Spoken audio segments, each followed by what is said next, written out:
Hello, everyone, and welcome back to another episode of the Propulsion Swimming Podcast. It is BUCS Long Course Week, BUCS Nationals, whatever you call it, whatever it used to be called. We're going to be talking university swimming on this week's episode. We're not going to mess around. We're going to get straight into it. We're going to preview the competition up in Sheffield, and also, as we teased at the end of last week's episode, talk a little bit about the NCAA movement and some Brits going over there and our thoughts on what that means for the swimming scene over here. Yeah, I think we'll start with that, if I'm honest. That it's a big talking point. I know BUCS is massive, and we thoroughly enjoy it every year because it really is. The atmosphere and the actual quality of swimmers is incredible in Ponds Forge for that weekend. A lot of major swimming guests as well are going to be racing, so it's probably worth, if you're in the area, it's probably worth going there for free and actually watching some of these swimmers because there's some good ones going. But like I said, I think we should start with a topic that needs to be raised, and that's these British Uni swimmers moving abroad. Yeah, okay, so we've not really prepped too much about this, me and Dan. We haven't really talked our thoughts about it at all. All we know is over the recent months, really, a few big names within British swimming have announced that they're going over to the States. So I don't think any of them are actually there yet, other than Alex Painter, who went at the start of this year, sprinter, who used to be at Millfield. Yeah. The more recent announcements was Alex Cahoon and Charlie Hutchison leaving Loughborough. Obviously, Alex is part of the performance centre there. Charlie Hutchison is part of the uni squad now. They are both off to Florida Gators, which, on the face of it, like an amazing opportunity. I fully understand why Alex Cahoon is going to train at Florida Gators with the likes of Dressel and Leendo. That is going to make you a better swimmer. Yep. We've already heard that Eva Acaro is off to Texas. You've got Calvin Fry, who's off to Texas as well. You've got Nathan Whiffen, who's confirmed at Cal. These are big names within the university seat. Or I know Eva's not at university level yet, but who's not going to be at university level. Yeah. So I think it is worth us discussing the ramifications and maybe the optics of what this looks like for what's going on in British swimming. More specifically, Alex and Eva going, in my opinion, because those are the two who were on funding. If they go into the States, they will lose funding, is what we know. Dan, what's your thoughts? I think from a personal point of view, from the swimmer's point of view, so let's take Alex, for example, this is an opportunity that you just don't turn down. You already said, like, you're racing or training with Dressel, training with Leendo, like the two best fly swimmers, arguably sprinters in general, at Florida Gators. It's a no-brainer for him, I think, taken to the fact that you're training outside in Florida pretty much every day. You know, you got the gym side as well. I know Alex is a big guy, but Dressel's maybe arguably probably even bigger, and so is Leendo. So if you're training with these guys day in, day out, it's only going to be good for you as a swimmer. So would he be too concerned? I suppose he's put in a lot of, is it a gamble? Maybe that's a too strong a word, because he's lost all the UK funding and he's putting all his eggs in the Florida basket. But if there's a bit of a difference to it now, though, because the NIL deals over in the States means that the universities can pay you to go out there. Like you're getting paid to go over there. So I'm not going to name names, but I know swimmers are making money when they go over there compared to ones who aren't on funding here. It's a, like you said, from a personal point of view, I think it's an absolute no-brainer. If you get to go over there, train with the best in the world, which maybe that's another discussion that we'll get to. Like, how do we get the best in the world to come train in the UK? Is it even possible? We had a little phase of that, mind you. Like, you remember the Loughborough Uni squad? Like, you had your Felix Oback and you had the Whiffen twins there. Like, it was strong. Louise Hansen, like, it's really, really strong. And I suppose that's the downer. So for these swimmers personally, it's great for them to go out to America, and it's different culture, I suppose, different training. And I can only see them improving because they're out there. But then I suppose the other side of it is then the university scene in this country, it damages it effectively. Yeah. And I don't know how we can sort of combat that, because we can't compete with the American collegiate system out there at all. And when you say we can't compete with it, what do you mean? Because on the face of it, when you get the chance to go over in the States, it's racing, and it's fast racing, it's constant racing. Is that what you mean? Because that is what I mean.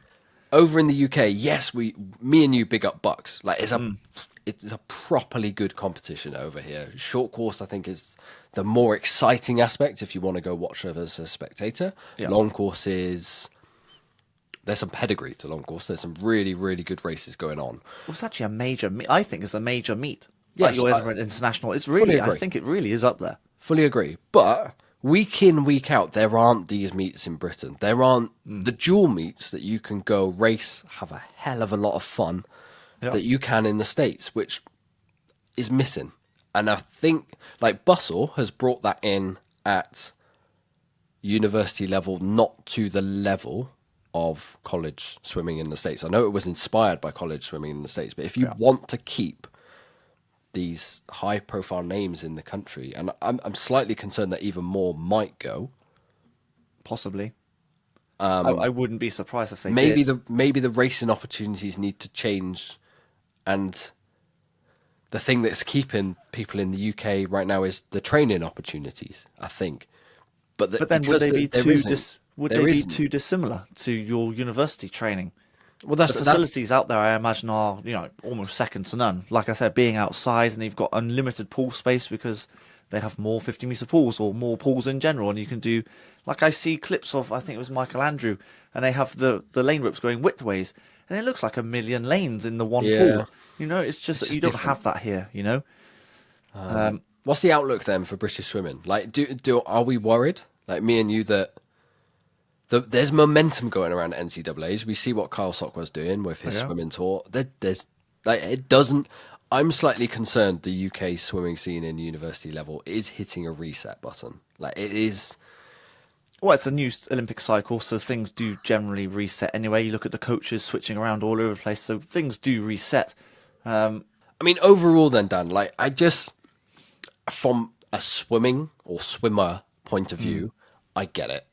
If you're offered the opportunity and you're not hurt by the loss of funding to go over there, if you can counteract that, to me, it's kind of a no-brainer. Yes, I think it is as well. Kind of. Like, I know there's incredibly good coaches in this country, and you stay within the system, which obviously gets you a better opportunity to race for Britain. But at the end of the day, trials are trials. Like, if you're hitting the time and hitting the first and second in Britain, you're going. We know that. Yeah, Johnny Marshall's a good example of that. He's always trained out in America, and obviously top 2 in the 100 back, and he's in the team. So yeah, if I was in their shoes again, I'd go back to Alex, because the opportunity to go to Gators and race with those two guys that we keep mentioning, and obviously the coach is incredible. The Florida State is pretty warm, I imagine. I've never been. But it's very hard to say no to that, especially when you've been to Loughborough and the weather we've got here right now. Not great, eh? But yeah, I get it. I really do get it. And we've had messages saying, what's going on with British swimming?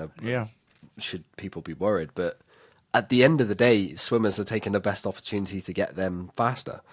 Yeah, I think we probably should have more sort of varsity meets over here. I agree. I think that's the thing. It should highlight less about the swimmers going over, more about looking in the mirror and going on, what's going on with UK swimming? What do we need to provide over here? Yeah. Do we need this big showcase meet of Stirling against Edinburgh up in Scotland? Because if that was on at the Commonwealth Pool, even if it was short course, I'd probably catch a flight up and watch it. Yeah, absolutely, definitely. We need to build up the storylines within swimming in this country a little bit more. Like, Buxton's a great example of, it is a team competition at the end of the day. It is. That storyline, we've always said, needs to be built up and a bit more transparent. And the whole varsity, the whole team meets, all of that. It's the layer that's missing from over here. Well, it's the Bustle's whole idea, having the universities in some sort of league and doing like that, but it just needs to be it's almost ramped up a little bit more. Yeah, basically, yeah. But we'll talk about the whole BUCS weekend now. But I mean, some of these races are absolutely stacked. So if you can have a varsity weekend, maybe not every weekend. Obviously, these swimmers still need training blocks, but maybe every other weekend. You don't have to be peak level every single time, obviously. But it's just a case of racing these guys day in, day out. It's just a case of racing these guys often, and it improves race sharpness, and it works the Americans, as you can clearly see. So hopefully it would work over here. But our swimmers seem to be going over there. And I think that's part of it. I mean, suited practices happen over here. We all know that happens behind the scenes. Like, at the elite level, there's suited practice, especially going into a meet, once a week, if not more.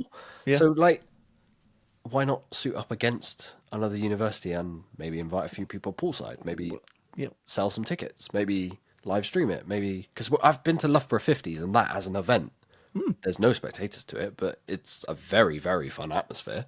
Yeah.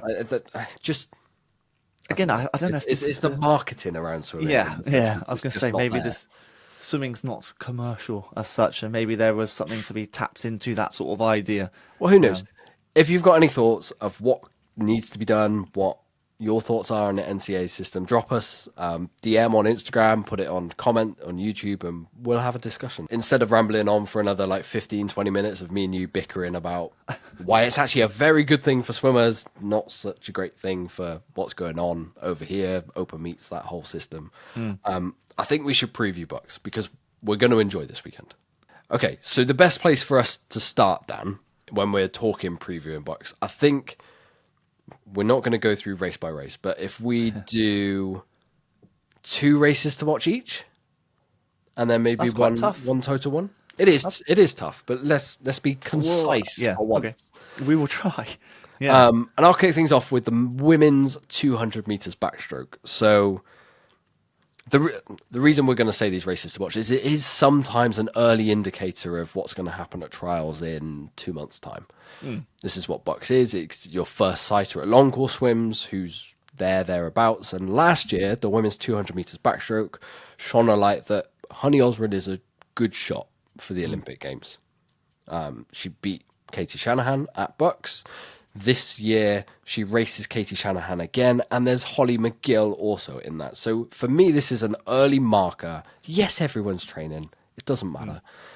The times won't matter too much, but it's an early marker of this is where I'm at. And I'm kind of interested to see who shows their hand the most, if people show their hand, but also the progress more so of Holly McGill. Because she was, I was going to say, she was sub 210 at Champs last year, and that's a big marker to get under. But she's got 2 Olympians ahead of her to make the team this summer. So I'm looking forward to seeing what happens in that race. Yeah, we need. I think I said this a few times actually. We need to get Holly on the podcast and actually talk to her. But I suppose going in, being Olympians, Honey and Katie will probably be the ones to watch, I suppose. But I honestly think Holly McGill might just sort of snatch maybe even the win. But it's not really about winning. It's about seeing how the processes are going and maybe based on times maybe. But with Champs being 2 months away, I generally think Holly McGill has a fantastic shot at upsetting. Would it be an upset? I suppose it would be. It would be 2 Olympians ahead of her. Yeah, it would be an upset. Any sort of PB at this time of the year would be incredible. So a sub 210 would be pretty solid. Anyone swims sub 210, I think you sit up. Yeah, exactly. Yeah, and we did that for Honey Osborne, didn't we? That one time. So you take note at that point. So yeah, that's pretty good race. I'll stick with the women then actually. And the 200 IM is one race that I've sort of circled. Okay. I know Abby Wood is being there, or she is there as a guest, so she's going to race in the heats, but she won't go into the final, which is a kind of shame, I suppose. But then you've got Casey Shanahan again, Freya Colbert, and then Leah Schlossen as well. So essentially in the final, again, you've got kind of like a 3-headed monster. A little bit, yeah. And again, it's the same sort of thing. So you've got Casey Shanahan and maybe Freya Colbert as the 2 standout swimmers. But I'm looking at Leah Schlossen and I think that's a race to really watch out for. Yeah, exactly, yeah. So I think Leah might do something special in that. Well, hopefully she does anyway. If she can get anywhere near that sort of 210 mark, funnily it's the same sort of time as backstroke, isn't it? Yeah. The 210 mark, then that will make me sit up as well. I mean, sub 210 women's 200 IM this time of year would be fast. Oh, yeah, no. That would be 2:10:11, something like that. Yeah, I was going to say. Probably more realistic, I guess. I mean, if they go 2:09, then you're laughing. Yeah, absolutely. Yeah.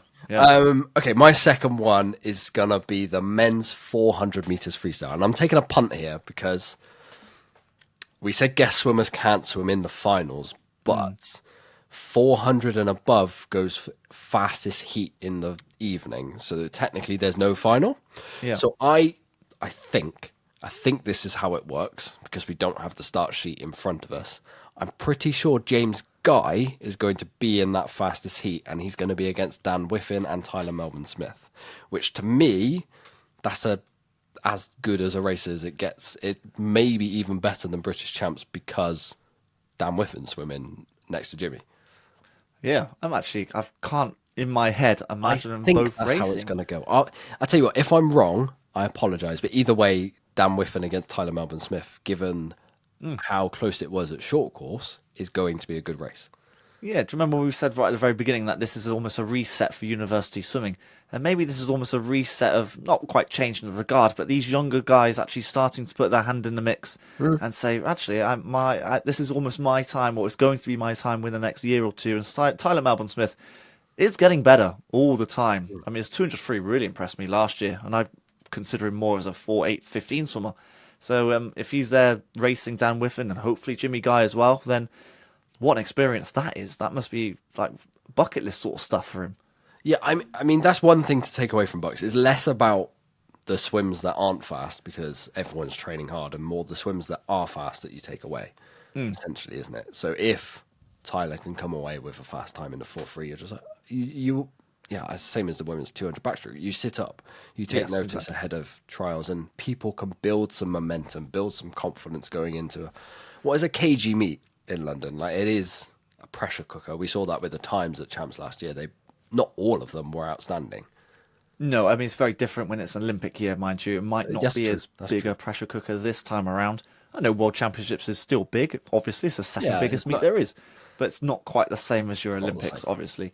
But yeah, no, 400 free. If that whole Jimmy theory comes through... I hope Jimmy's in the final heat. I hope they don't put him in the morning against the second fastest heat. I can't imagine they would do that, surely. No, I'm trying to think, because last year Max Litchfield raced as a guest for the 400 IM, and he raced in the evening. So I'm pretty sure we'll get Jimmy against Dan Whiffen, which will be fun, I think. I'd love to see that play out. I don't know how that would actually go, because I think they want the same tactic: get to the front and hold the lead. Yeah. And I think they'll both want to do it. It actually might be a case of sort of survival of the fittest. Like, you might see the last 50 meters and they're just both dead.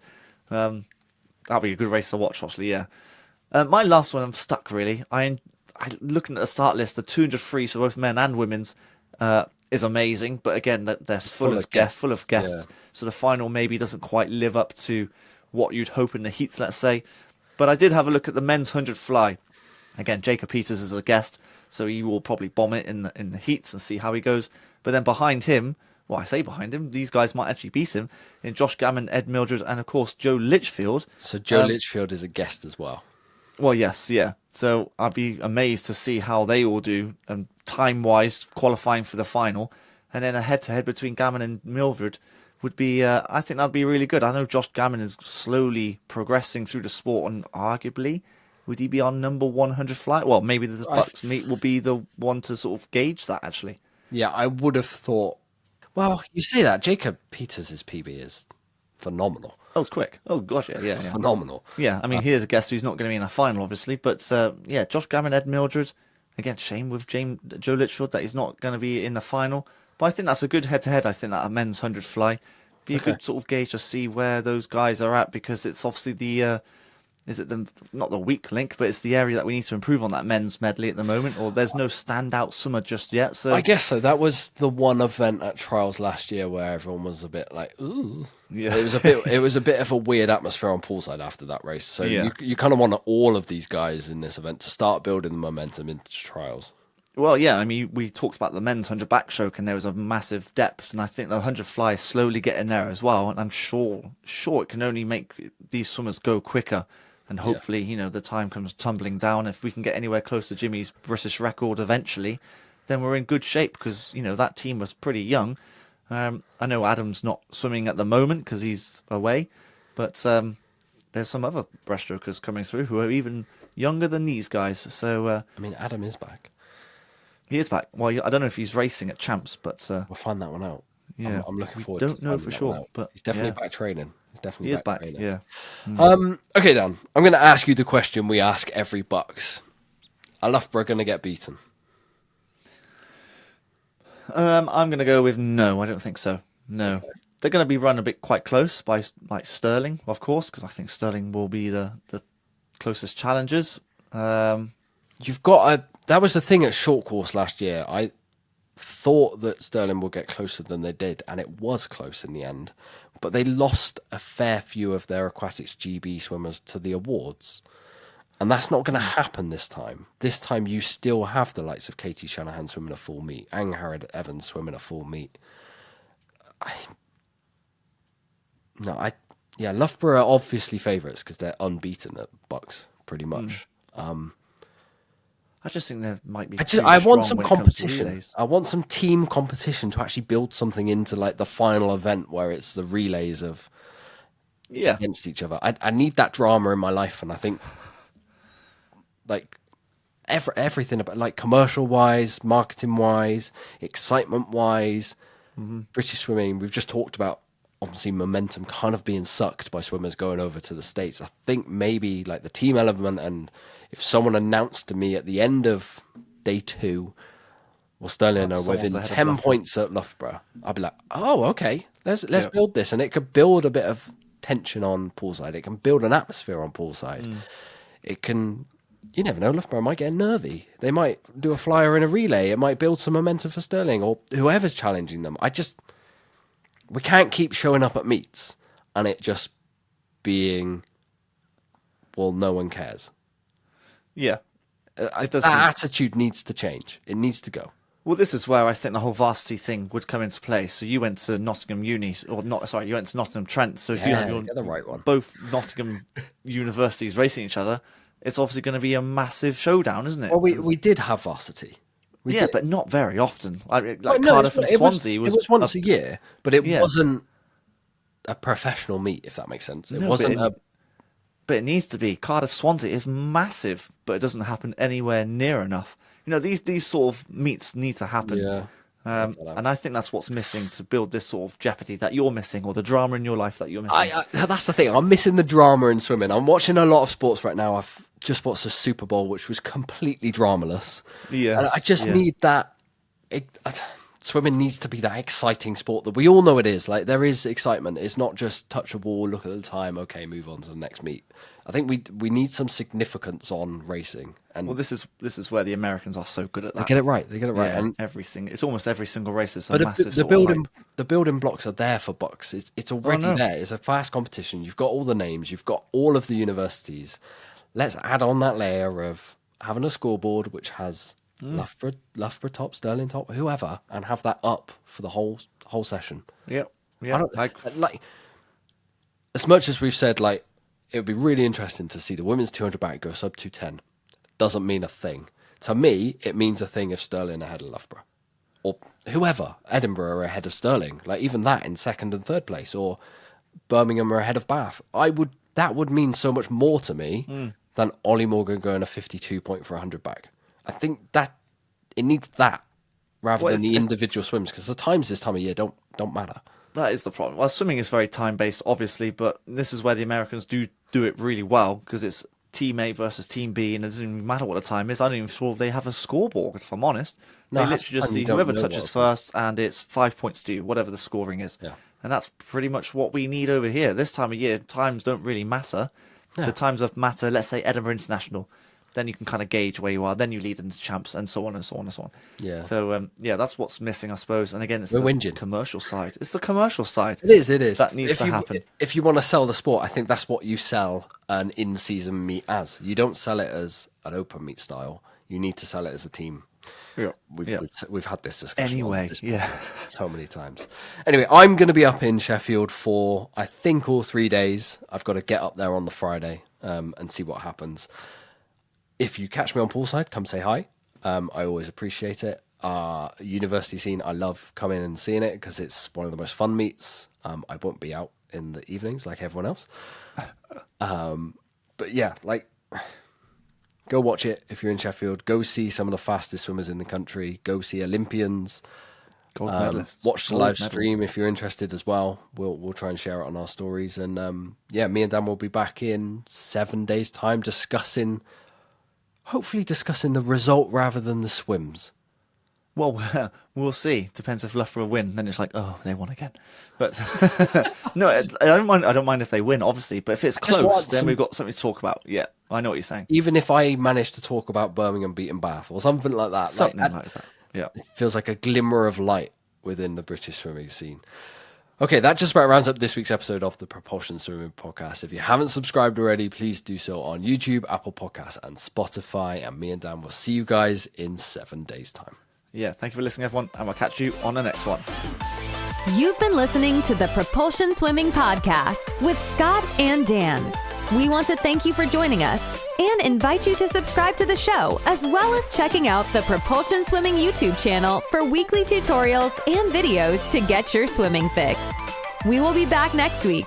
Until then, we'll catch you on the next one.